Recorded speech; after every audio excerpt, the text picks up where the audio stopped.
Praise the Lord. सभी मसीह भाई बहनों को जय मसीह की। आज के वचन के लिए परमेश्वर का धन्यवाद करती हूँ। आज के दिन के लिए परमेश्वर का धन्यवाद करती हूँ जो परमेश्वर ने दिखाया।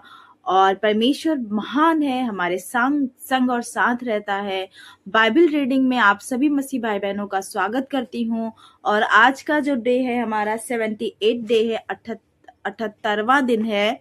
और इसमें हम पढ़ेंगे मरकुस की पुस्तक 16 अध्याय, यहोशू की पुस्तक 1 से 3 अध्याय पढ़ेंगे। तो चलिए हमारे साथ निकाल लीजिए मरकुस की पुस्तक 16 अध्याय। 16 अध्याय में हम देखेंगे कि किस प्रकार प्रभु यीशु मसीह तीसरे दिन जीवित हो गए थे। और परमेश्वर जब कब्र पे मरियम मगदलिनी और भी लोग गए थे वहां पे देखने के लिए, तब वो वापस आए। उनको वहां पे परमेश्वर नहीं मिले थे, उनके कपड़े मिले थे सिर्फ। तो परमेश्वर ने जब उनको दर्शन देके सामने आके कहा कि मैं हूँ, मैं जीवितों में जीवित हो चुका हूँ, अब मैं वहां पे नहीं हूँ, और जाके मेरे भाइयों से कह दो कि मैं गलील में मिलूंगा। तब वहां पे फिर उसके बाद पतरस और यूहन्ना आए थे। फिर पतरस अंदर गए, सारी चीजों को देखा। फिर उन सबको विश्वास हुआ कि हाँ, परमेश्वर जीवित हो चुके हैं। फिर वो गलील में गए थे। परमेश्वर वहां पे गलील में उनसे पहले पहुंच गए थे, जहां पे वो सारी परमेश्वर की महिमा कर रहे थे उस जगह पे। तो उन सारी चीजों को हम आज देखेंगे इसमें। और किस प्रकार परमेश्वर उन्हें लगा कि ये कहाँ चले गए परमेश्वर। उन्हें लगा कि उन लोगों ने यहाँ से हटा तो नहीं दिया है। बहनों को लगा, क्योंकि जो कब्र पे सबसे पहले आई थी इत्र और गंधरस, ये सारी चीजों को लेके ये सारे लोग आए थे। तो उन्हें ऐसा लगा कि यहाँ से प्रभु यीशु मसीह को हटा दिया गया, उनके शव को हटा दिया गया। वो बहुत ज्यादा बहनें घबरा गई थी। तो वो सारी चीजें यहाँ पे हम इन सारी चीजों में देखेंगे। और हम इसमें पढ़ेंगे यीशु का पुनरुत्थान, मरियम मगदलिनी को यीशु को दिखाई देना। मरियम मगदलिनी को यीशु दिखाई दिए थे, तब उन्होंने उनसे बोला था कि तुम जाकर भाइयों से कह दो कि मैं जीवित हो चुका हूँ और मैं गलील में मिलूंगा तुम सबसे। उसके बाद दो चेलों का यीशु को दिखाई देना। पतरस और यूहन्ना परमेश्वर के शव के पास गए थे, कब्र पे गए थे, तो वहां पे परमेश्वर ने उन्हें भी दर्शन दिया था। उसके बाद 11 को यीशु का दिखाई देना। जब सारे लोग बैठे थे तब वहां पे एक नहीं था, थोमा नहीं था।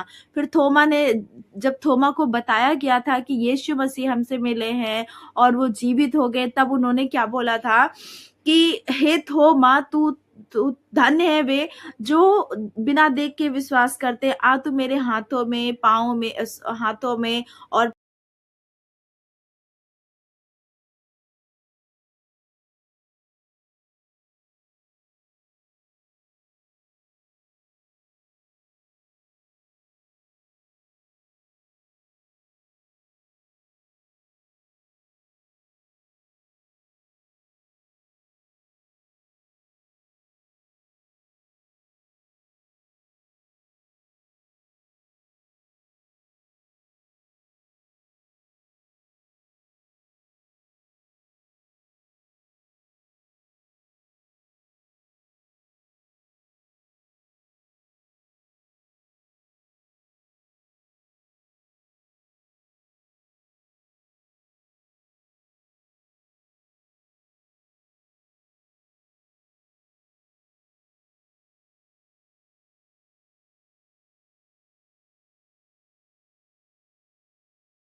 यहोशू को परमेश्वर की आज्ञा। यहोवा के दास मूसा की मृत्यु के बाद यहोवा ने उसके सेवक यहोशू से, जो नून का पुत्र था, कहा, मेरा दास मूसा मर गया है, इसलिए अब तू उठ, कमर बांध और इस सारी प्रजा समेत यरदन पार होकर उस देश को जा जिसे मैं उसको अर्थात इज़राइलियों को देता हूँ। उस वचन के अनुसार जो मैंने मूसा से कहा, अर्थात जिस जिस स्थान पर तू पांव धरोगे वह सब मैं तुम्हें दे दूंगा। जंगल और उस लबानोन से लेकर परात महानद तक और सूर्यास्त की ओर महासमुद्र और हित्तियों का सारा देश।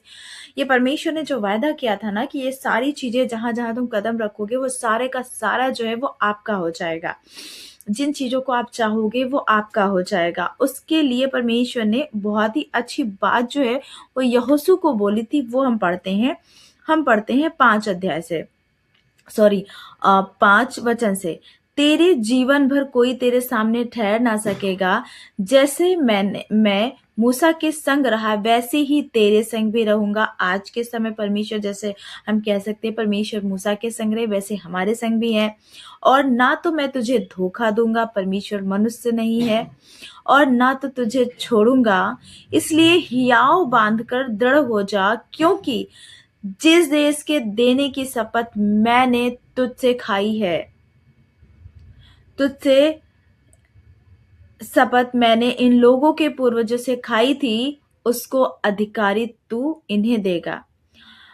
मूसा, जब तक मूसा जीवित रहा तो मूसा लीडर बना। मूसा के बाद फिर यहोशू, जो नून का पुत्र यहोशू था, वो लीडर बना।